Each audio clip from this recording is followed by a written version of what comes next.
let's face it. And once you're in the football business, I become a film junkie, right? All I do is watch. Yeah.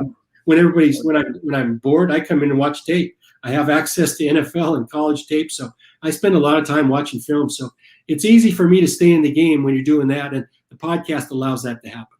Yeah, I think that's the age of information. College, I do the same exact thing. When it's off season, well, I do it during the season. I do it year round, but especially like right now, like this is the time where I really fine tune the studying because I have my own grading system. I don't rely on PFF. But like you said, like when you scout a player, right, you have to be consistent. So if you're consistently right in something, seeing something, or consistently wrong, at least it's consistent.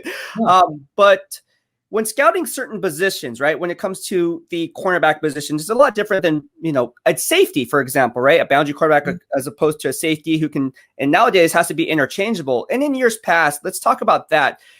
Do you believe that when evaluating a safety, no longer can you just be a box safety based on the NFL rules today? 100%. You can't hide guys that can't cover anymore.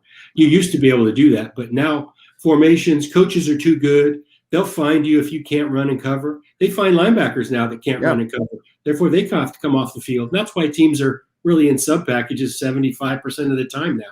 It's based on matchups that coaches have been able to exploit. So, yes, I think that's why you see a guy like Buda Baker getting the kind of money he gets.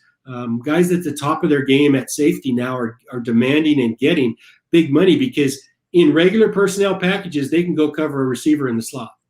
There's not many of them that can do that. Even a guy in Seattle like Jamal Adams struggles with that.